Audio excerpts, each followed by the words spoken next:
Suwail kang anak! Isa kang suwail na anak! Panoorin natin. Sino po ang inirereklamo ninyo, Ate Lorna? Ang anak ko po si Patricia. Bakit nyo ano po? inirereklamong anak nyo? Ano po kasi siya, sobrang pasaway po, tapos ano po siya, suwail na anak. Grabe po siya, kung mura-murahin niya po ako. Akala mo po, hindi niya po ako nanay. Nahihirapan na rin po ako kasi po iniiwan niya sa akin yung mga anak niya.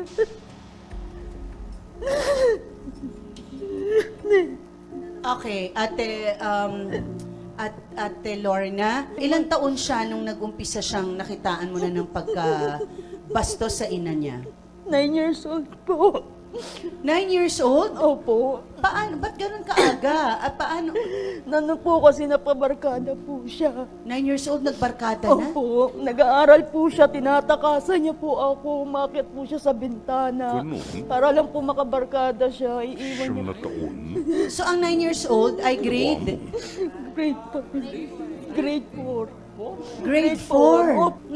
Ilang taon na itong anak ninyo ngayon na si Patricia? Ano na po, 21 na po siya ngayon. 21. Opo. So, paano siya hanggang sa naging teenager siya? Ano-ano yung mga karanasan na nagawa, na naranasan ninyo? Ayun po, nung nag-asawa na po siya ng 15 years old, nakapag-asawa po siya. Tapos, nanganak po siya ng 16 years old. Diyos ko! Pagkapanganak niyo po ng 16 years old, siguro po mga mag-iisang taon na yung anak niya, iniwan niya naman po sa akin. Bumalik na naman po siya sa pagbabarkada. Nasaan yung tatay ng apo mo? Ano na po sila, naghiwalay din po. Asawa as in nagpakasal? Hindi po. Okay, nagsama, Opo, nagsama po nakipag-live-in. sila. Okay, so asan ang asawa ninyo? Ang tatay ni Patricia? Ano po, yung tatay po ni Patricia, patay na po. Nakapag-asawa po ako ng pangalawa. Na nakapag-asawa kayo ng Opo. pangalawa. Hindi ba sa tingin mo nagre-rebelde lang si Patricia? Ayun nga po ang alam ko, nagrebelde po. Kasi nung maliit po siya, lagi niya po sa akin sinasabi, Mama, bakit ganyan ka sa amin?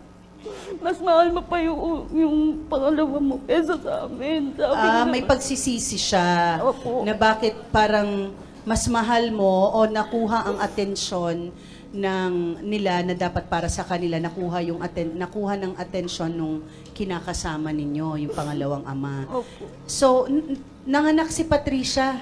Nasaan na yung anak niya ngayon? Ano po, kasi po hindi ko na rin po kaya. Yung ginawa ko po, binigay ko na lang po doon sa kapatid ng asawa niya. Ano sabi ni Patricia nung kinuha mo yung anak niya? Sabi, ang galit na galit nga po siya sa akin nung binigay ko ron. Tapos ang ginawa niya, sa tambay-tambay niya, humanap na naman siya ng ibang lugar. Nakapangasawa na naman siya ng pangalawa. Okay, may kinasama na siya ulit. Opo, pangalawa. May na-live-in na naman siya. Opo. Gusto nating marinig Kuya Alex, meron kang Hindi, follow-up may question. May anak ba siya sa pangalawa? Meron po. Ako na naman po yung babantay. Lahat na naman po ng gasto sa akin, lahat gatas. Andito na! Siya ang itinuturing ni Lorna na walang hiyang anak. Totoo ba ang paratang sa'yo, Patricia? Pasok! Napakasinungaling mong nanay! Bakit? Ano ba yun? Ano? Bakit? Bastos ka ka na! Ay, galing. Talaga. Patricia, sa lahat ng mga nanonood, himay-himayin po natin ha, kasi medyo mabigat itong ating episode today. Pakinggan natin si Patricia. Totoo ba, Patricia, teenager ka pa lang, ikaw ay pasaway na raw? Opo. Bakit ka naging pasaway? Nagrebelde ako simula nag-asawa siya ng iba. Ilang taon ka no nung 6 nakita mo? years old. 6 years old. Simula nung nagsama sila, di niya ako tinanggap na anak. Pinagdadamutan pa nila ako sa pagkain. Doon nagrebelde Hindi ako. naman, di ba kaya nga lakad kami Tinataguan mo ako, di ba? Tapos? kapag Sinungaling kakain ka, sila sa labas sila. napakasinungaling mo. Napakasinungaling mo, totoo yun! Bastos mo, sinungaling Ako lang ka. ang totoo yun! Ilang kayo Wala magkakapatid, talaga. Patricia? Sobra ka. 2 sa una, 3 sa pangalawa.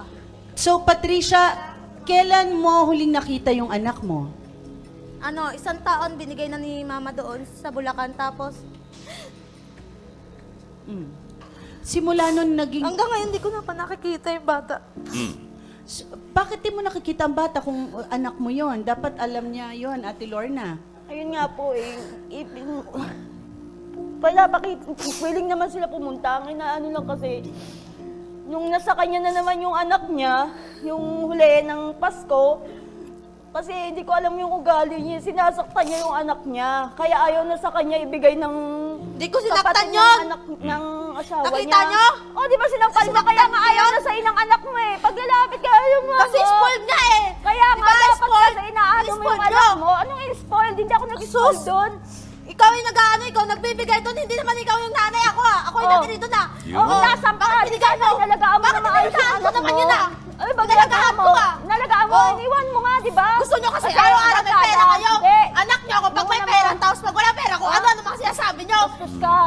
Pag-usapan muna natin, Ate Lorna, kasi ang sinasabi si Patricia ay suicidal.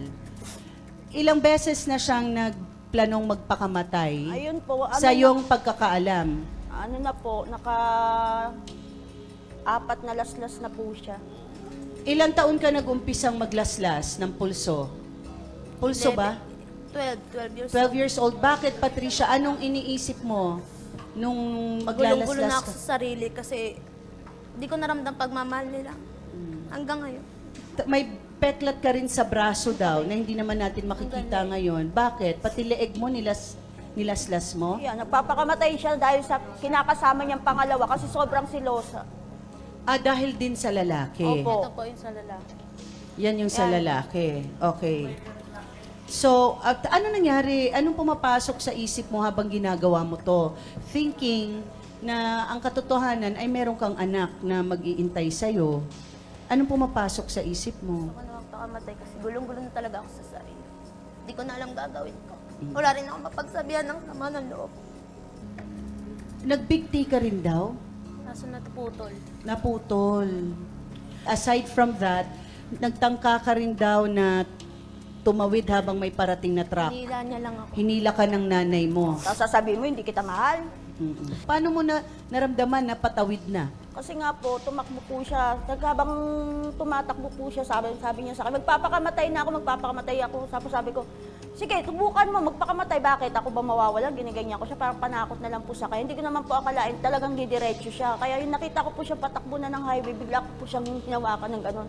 Pinaganon ko siya, tapos iyak siya ng iyak. Inuwi ko na lang po siya, nilambing-lambing ko na lang para hindi na po siya bumalik sa gano'n. Para hindi tumuloy. Opo. Pero, prinovoke mo muna. Lot, magkano ang binibintang mong ninakaw ni Patricia? 300 po, ma'am. 300 pesos. Opo. Kailan nangyari to? Noong August 1 po, nung sabi niya, Tita, balot, pera ako ng damit ng anak ko.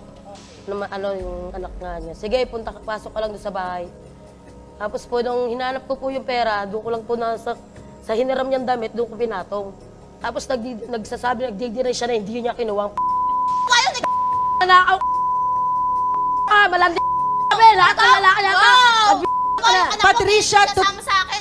Totoo ba Nagbibilang na ka sa kinuha mundo. mo yung Wala akong 300? kinukuha sa kanya. Lot, eto ha, naoperahan din si Lorna, pero hindi daw dumalaw ni minsan. Talagang hindi si tumulong Patricia. yan. Pinabayaan niya. Wow. Doon, tumambay siya sa Talaga? latex. Talaga? Ang palamukha mo. Wala ka doon. Hindi ka tumulong sa nanay mo. Wow, Nandun ka nagpapakasasa sa latex. Bakit tumulong ka ba sa Pinabili kapatid mo ng alak ng mga tropa mo. Walang niya niya ka. Naglaklak lang kayo, di ba? Huh? Ano yung totoo, Ate Lorna? Sino talagang nag-alaga sa'yo?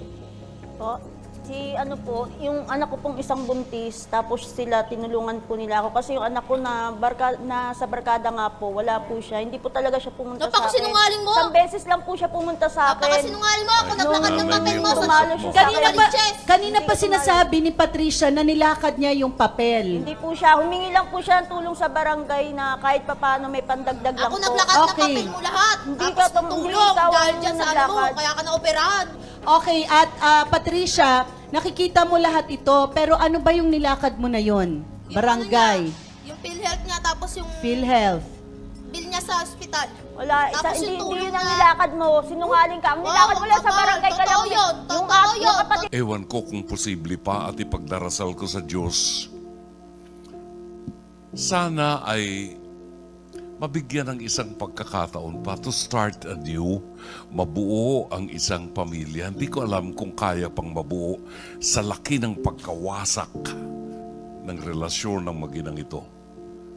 At nakapanghihinayang na makita ang isang anak na anak ng anak, tapos itatapon sa ina yung kanyang anak. Bahala ka dyan.